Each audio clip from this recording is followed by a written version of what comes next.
Subscribe करें हमारे YouTube channel को और बेल आइकन को प्रेस करें हमारे लेटेस्ट वीडियोस को देखने के लिए।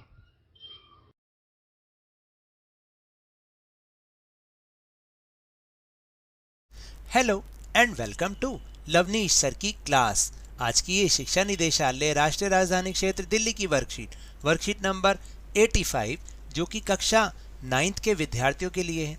यह ली गई है सामाजिक विज्ञान के लोकतांत्रिक विषय से और जिसमें हम पुनरावृत्ति कर रहे हैं पार्ट 3 संविधान निर्माण की। और आपको बता दूं ये पुनरावृत्ति कार्यपत्रक संख्या 1 है। तो चलिए बिना समय गवाए शुरुआत करते हैं मेरे साथ और समझने की कोशिश करते हैं। तो देखिए आज का जो पार्ट है संविधान तो सभी जगह पर होता है और सभी जगह लागू भी होता है।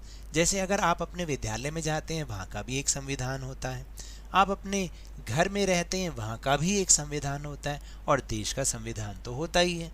आखिर ये संविधान होता किसे है, चलिए जानते हैं मेरे साथ। तो ये हमारा पहला प्रश्न भी है कि संविधान किसे कहते हैं। संविधान लिखित नियमों की ऐसी किताब है जिसे किसी देश में रहने वाले सभी लोग सामूहिक रूप से मानते हैं। यानी संविधान याद रखिएगा लिखित नियमों की किताब है और जिसे उस देश में रहने वाले सब लोग मानते भी हैं, तो उसे हम संविधान कहते हैं। फिर दूसरा प्रश्न है कि संविधान सभा की पहली बैठक कब हुई थी। ये एक मल्टीपल चॉइस क्वेश्चन है जिसमें चॉइसेस दे रखी हैं जनवरी 1946, दिसंबर 1946, अक्टूबर 1946 या अगस्त 1946।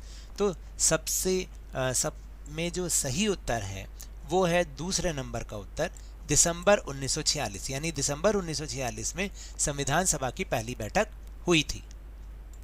फिर तीसरा प्रश्न है कि हमारे देश का संविधान कब लागू हुआ। 24 दिसंबर 1950, 26 जनवरी 1950, 20 अगस्त 1947 या 15 अगस्त 1947। तो सही उत्तर है 26 जनवरी 1950। फिर है रिक्त स्थान भरिए। देखिए संविधान लागू होने वाले दिन को हम किस दिवस के रूप में हर साल मनाते हैं। जी हाँ, हम उसे गणतंत्र दिवस के रूप में हर साल मनाते हैं। और पांचवा प्रश्न, संविधान सभा की प्रारूप कमेटी के प्रमुख कौन थे। तो उनका नाम क्या था। संविधान सभा की प्रारूप समिति कमेटी के प्रमुख कौन थे। डॉक्टर भीमराव अंबेडकर थे। इनको हम डॉक्टर BR अंबेडकर के नाम से भी जानते हैं। फिर प्रश्न नंबर 6 है जो कि एक स्रोत आधारित प्रश्न है। इसमें करना क्या होता है कि दिए गए अनुच्छेद को पढ़कर प्रश्नों के उत्तर दीजिए। तो चलिए अब हम चलते हैं और अनुच्छेद को पढ़ते हैं। दुनिया के कई देशों में संविधान को फिर से लिखना पड़ा क्योंकि संविधान में दर्ज बुनियादी बातों पर ही वहाँ के सभी सामाजिक समूहों या राजनीतिक दलों की सहमति नहीं थी। देखिए दुनिया के कई देशों को अपना संविधान लिखने के बाद बदलना पड़ा। इसलिए बदलना पड़ा क्योंकि जो उसमें बातें शामिल की गई थी उस पर वहाँ के जो जितने भी सामाजिक समूह थे या राजनीतिक दल थे उन्हीं की सहमति नहीं थी। कई देशों में तो संविधान है पर वह कागज का टुकड़ा या किसी भी अन्य किताब की तरह दस्तावेज भर है। कोई भी उस पर आचरण नहीं करता, यानी कोई भी उसका पालन नहीं करता। पर हमारे देश के संविधान की वैधता पर किसी राजनीतिक दल या सामाजिक समूह ने सवाल नहीं उठाया है और यही हमारे संविधान की असाधारण उपलब्धि भी है। तो आपने अनुच्छेद तो ध्यान से पढ़ ही लिया होगा। चलिए अब हम करते हैं प्रश्न। पहला प्रश्न है दुनिया के कई देशों को संविधान दोबारा क्यों लिखना पड़ा। तो देखिए इसका उत्तर इसी पैराग्राफ में ही छिपा हुआ है और वो है दुनिया के कई देशों में संविधान को फिर से संविधान लिखना पड़ा क्योंकि संविधान में दर्ज बुनियादी बातों पर ही वहाँ के सभी सामाजिक समूहों या राजनीतिक दलों की सहमति ही नहीं थी। फिर दूसरा प्रश्न है कि संविधान का आचरण करने से आप क्या समझते हैं, यानी इसका क्या अर्थ है। तो देखिए संविधान का आचरण करने का अर्थ है कि संविधान के नियमों का पालन करना, उस पर अपनी सहमति जताना। और तीसरा प्रश्न है कि हमारा संविधान कैसे असाधारण है। तो देखिए हमारे देश के संविधान की वैधता पर किसी राजनीतिक दल या सामाजिक समूह ने सवाल नहीं उठाया, इसलिए यह हमारे संविधान की असाधारण उपलब्धि है।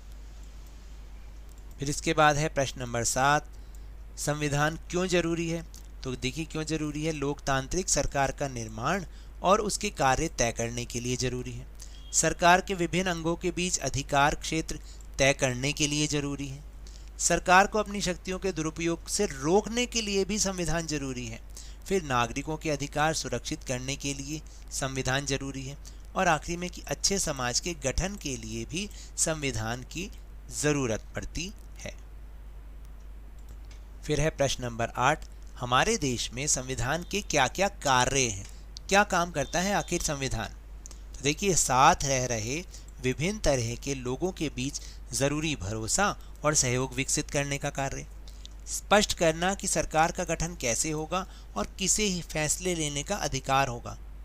फिर तीसरा है कि सरकार के अधिकारों की सीमा तय करने और नागरिकों के अधिकार को बताने के लिए भी, क्योंकि सरकार अपने अधिकारों को सीमा से ज़्यादा नहीं प्रयोग कर पाए, इसलिए हमें हमारा संविधान बनाया गया। फिर अच्छे समाज के गठन के लिए लोगों की आकांक्षाओं को व्यक्त करना भी संविधान का ही एक कार्य है। इसका मतलब है कि लोग जैसा चाहते हैं उनका देश जैसा हो, वैसा ही वो संविधान में उन बातों को शामिल किया जाता है।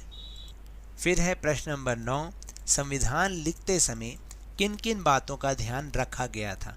तो देखिए, संविधान बनाते समय 2 बातों का ध्यान जरूरी ढंग से रखा गया था, यानी 2 बातों को ध्यान में रखा गया था।